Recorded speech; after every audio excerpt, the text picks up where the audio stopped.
बिस्मिल्लाहिर्रहमानिर्रहीम। अस्सलाम वालेकुम दोस्तों, मीर फ़ान and you're watching Rahbar academy. दोस्तों आज की इस वीडियो में हम बात करने वाले हैं डेटा टाइप्स के बारे में। इस वीडियो में हम जानने की कोशिश करेंगे कि डेटा जो होता है उसकी कितनी टाइप्स होती हैं, कौन कौन सी होती हैं, किस तरह से प्रिंट की जाती हैं। तो चलिए वीडियो को स्टार्ट करते हैं। वीडियो स्टार्ट करने से पहले अगर आपने अभी तक हमारा चैनल सब्सक्राइब नहीं किया तो सब्सक्राइब कर लो और साथ लगे बेल आइकन को भी प्रेस कर दें। तो मैंने VS कोड में ये कुछ डेटा लिखा हुआ है, इसमें हमने कुछ प्रैक्टिकल कुछ भी नहीं करना, जस्ट चीज़ों को थोड़ा सा समझना है। सबसे पहले मैंने एक लाइन लिखी है, एक लेट वेरिएबल लिए है, इस लेंथ को मैं ए ले लेता हूँ, आप कुछ भी ले सकते हैं।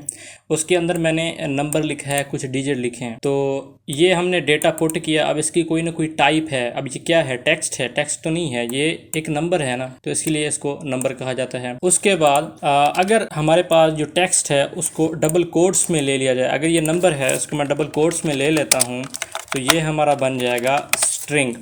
ओके, कोई भी वेरिएबल लें, उसकी जो वैल्यू होती है अगर उसको डबल कोट्स में ले लें तो वह स्ट्रिंग कहलाता है। उसके बाद आता है हमारे पास ऑब्जेक्ट। ऑब्जेक्ट क्या होता है? सबसे पहले हमने एक वेरिएबल लिया x, उसको वैल्यू दी हमने कुछ इस तरह से, यानी कि करली ब्रैकेट के अंदर पहले और लास्ट में हमने करली ब्रैकेट ली। करली ब्रैकेट लेने के बाद हमने एक टेक्स्ट लिखा, यानी कि फुल नेम, उसको हमने एक कॉलन के साथ अलग कर लिया। कॉलन के बाद हमने एक वैल्यू दी डबल कोट्स के अंदर, और इस तरह से अगर कोई वैल्यू दी जाए, कोई वेरिएबल बनाया जाए तो उसको हम आम तौर पर ऑब्जेक्ट कहते हैं। अगर फिर लास्ट नेम लिखना हो तो उसको फिर वैसे कॉमे से सेपरेट किया जाता है। इसके बाद मैं दोबारा कॉमा लगा के दोबारा भी कोई वैल्यू दे सकता हूँ। मिसाल के तौर पे यहाँ मैं लिखूँगा एज, कॉलन दूंगा और यहाँ पे जाके लिखता हूँ 22। ओके, तो इस तरह अगर कोई वैल्यू हम टाइप करेंगे तो वो ऑब्जेक्ट कहलाएगी। उसके बाद लेट के बाद मैंने x लिया, x को मैंने कोई वैल्यू नहीं दी।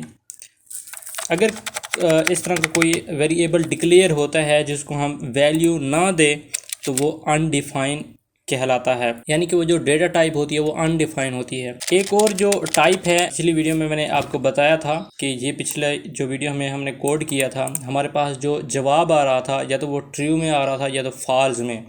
अगर इस तरह की कोई वैल्यू हो, डेटा टाइप हो, डेटा हो, तो उसको हम बूलियन कहते हैं। कंट्रोल एस करके रिफ्रेश करके दिखाता हूँ, ये देखें फॉल्स आ रहा है, या तो यहाँ पे फॉल्स आएगा या तो ट्रू आएगा, तो इसको हम बूलियन टाइप कहते हैं। उम्मीद है यहाँ तक आपको कॉन्सेप्ट क्लियर हो चुका होगा कि कोई भी हम डेटा कंप्यूटर में पुट कर रहे हैं तो उसकी कोई ना कोई किस्म तो होगी ना, कोई टाइप तो होगी ना। इंसान है ना, जानवर हैं, जानवर की मुख्तलिफ टाइप्स होती हैं।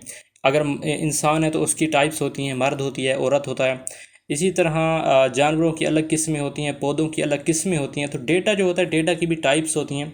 हमने देखा कि अगर नॉर्मल तौर पे इस तरह नंबर आ जाए तो उसको हम कहते हैं नंबर।